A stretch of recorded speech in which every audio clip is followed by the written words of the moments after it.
आप सभी का धाकड़ एजुकेशन हब चैनल में हार्दिक स्वागत, वंदन और अभिनंदन है। दोस्तों, अलंकार का अर्थ अलम प्लस कार। यहाँ पर अलम का अर्थ होता है आभूषण और काव्य की शोभा बढ़ाने वाले तत्वों को कहते हैं अलंकार। तो दोस्तों, आज हम लेकर आ गए हैं अलंकार हिंदी का टॉपिक, जिसे आपके सामने विस्तृत रूप से रखेंगे। आपका कोई भी प्रश्न किसी भी एग्ज़ाम में गलत नहीं होगा अगर आज आपने ये हिंदी का अलंकार देख लिया। तो दोस्तों, अलंकार मुख्यतः दो तरह के होते हैं, दो प्रकार के होते हैं, दो भेद होते हैं, अर्थालंकार और शब्दालंकार। जी हाँ, आपको ये प्रश्न याद रखना है कि अलंकार कितने प्रकार के होते हैं? दो प्रकार के, अर्थालंकार और शब्दालंकार। इसके दो भेद हो गए। अब अर्थालंकार, अर्थ अलंकार में आता है उपमा अलंकार। इस उपमा अलंकार को कैसे पहचानते हैं? जब पंक्ति में योजक चिन्ह आए व शब्द सासी से सरसी आए तो वह उपमा अलंकार। यानी उपमा अलंकार में दो शब्दों के बीच में एक डंडा होगा, उसके बाद का जो वर्ड आएगा वो सा हो, सी हो, से हो, तभी वो उपमा अलंकार होगा। तो दोस्तों, बहुत आसान है। एक चिन्ह आना बीच के डैश वाला, प्लस उसमें सासी से सरसी, ये चार शब्दों में से कोई भी आए तो वह उपमा अलंकार। तो इसमें देखते हैं, देखो, मुख चंद्रमा सा सुंदर है, कर कमल सा कोमल। तो इसमें देखो योजक चिन्ह आया चंद्रमा और सा के बीच में, और सा आया। सा ऊपर लिखा है चार वर्ड, सा सी से सरसी, इनमें से कौन सा? तो सा इसका वर्ड आया और योजक भी चिन्ह आया। तो ये उपमा अलंकार की पहचान है, ट्रिक है, जो आसानी से आप पहचान सकते हो। जो बीच में डैश का निशान होता है उससे योजक चिन्ह कहा जाता है, याद रखिए। तो आसानी से आपने उपमा अलंकार को पहचान लेना है। मैंने इसका एग्जाम्पल दिया है तो आसानी से आपको समझ में आ भी गया हो। तो ये था उपमा अलंकार, जिसमें सा सी से और योजक चिन्ह आता है। अब चलेंगे आज के दूसरे अलंकार पर। अर्थ अलंकार का दूसरा भेद होता है रूपक अलंकार। जब पंक्ति में केवल योजक चिन्ह आए और सा सी से ना आए। जी हाँ, इसको पहचानने के लिए आपको एक जो एग्जाम्पल आएगा, उदाहरण आएगा, उसमें ये देखना है योजक चिन्ह लगा है क्या नहीं। तो जैसे चंद्र और खिलौने के बीच में योजक चिन्ह लगा है, आपने पहचान लिया। उसके बाद सा सी से ये तीन वर्ड नहीं आने चाहिए, यानी तीन शब्द नहीं आने चाहिए, वो रूपक अलंकार होता है। यही मुख्यतः पहचान है इसकी कि इसमें ये तीन नहीं आने चाहिए। सा सी से ना आए। मैया मैं तो चंद खिलौना ले हूँ, चरण कमल बंद हरी राई। यानी योजक चिन्ह आए लेकिन सासी से ना आए। उपमा में क्या होता था कि योजक चिन्ह आए और सासी से शब्द आए। तो ये आपको पहचानना है। अर्थात अलंकार के दूसरा भेद था रूपक अलंकार, जिसमें सासी से ना आए।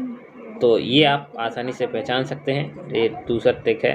अब अर्थालंकार का तीसरा भेद है उत्प्रेक्षा अलंकार। यह पंक्ति में मनु, जनु, मनु, मानो, जानो आदि आता है, वहाँ उत्प्रेक्षा अलंकार होता है। तो दोस्तों, इसको कैसे पहचानना है? जहाँ मनु, जनु, मनु, मानो और जानो ये पांच शब्द आते हैं तो वह उत्प्रेक्षा अलंकार होता है, यानी अर्थालंकार ही होता है। ले चला साथ मैं तुझे कनक जयों, भिक्षक लेकर स्वर्ण, नेत्र मानो कमल है।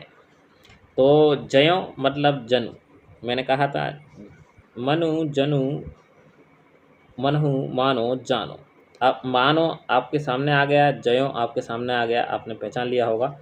तो मानो जो है, इसमें नेत्र मानो कमल, तो आप इस शब्द से पहचान लीजिए कि ये उत्प्रेक्षा अलंकार है। तो आपको ये तीसरे उत्प्रेक्षा अलंकार की पहचान पता ही है। ये पांच शब्द याद रखने हैं, जिनमें से ये अगर ये वर्ड आता है तो आप आसानी से उसे कह सकते हैं कि ये उत्प्रेक्षा अलंकार है। अब अतिशयोक्ति अलंकार। जी हाँ, अतिशयोक्ति अलंकार क्या होता है? जब किसी बात का वर्णन बहुत बड़ा चाहकर किया जाए तो वह अतिशयोक्ति अलंकार होता है। जी हाँ, यानी किसी बात को बहुत ऊंचे स्तर पर कहना, बड़ा चढ़ाकर, उसे कहते हैं अतिशयोक्ति अलंकार।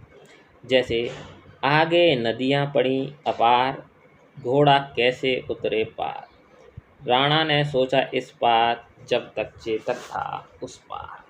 यानी इस बात में बढ़ा चढ़ा के ये कहा गया है कि एक घोड़ा नदी को पार कैसे करे। जब तक राजा सोचता है उससे पहले वो घोड़ा उस नदी को पार हो जाता है। यानी किसी बात को बहुत बड़ा चढ़ा के कहना अतिशयोक्ति अलंकार होता है। अब आता है मानवीकरण अलंकार। जी, जब प्राकृतिक चीज़ों में मानवीय भावनाओं के होने का वर्णन हो तो वह मानवीकरण अलंकार होता है। जी, फूल हंसे कलियां मुस्कुराए। अब इसमें क्या है? जैसे प्राकृतिक चीज़ क्या है? फूल, आपको आ गया होगा। और मानवीय भावना क्या है? हंसे कलियां मुस्कुराए। यानी ये एक उदाहरण मनुष्य के पर दिया जा रहा है। अब आते हैं शब्द अलंकार के भेद।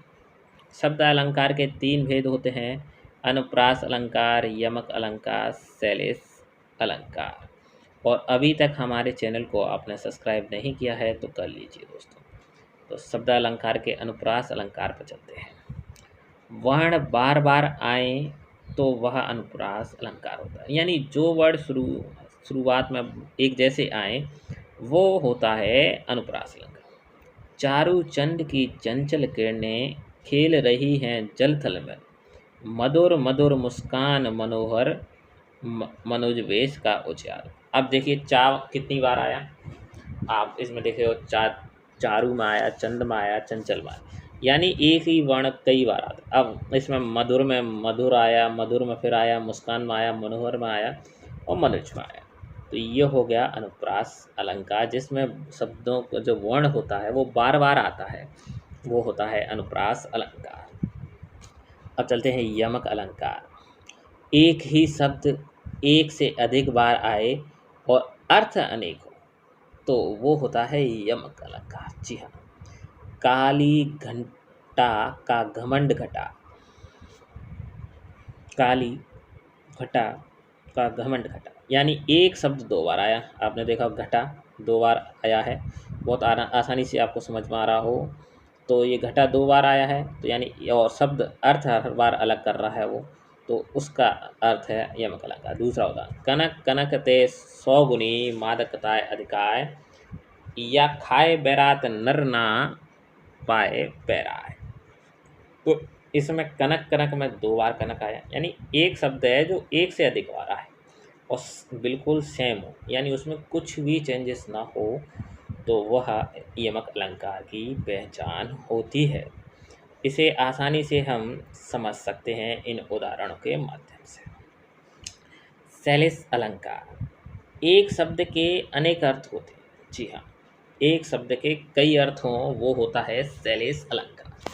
तो इसमें है, रहे मन पानी राखिए, बिन पानी सब सूं, पानी गए न उबरे मोई मानस चूं।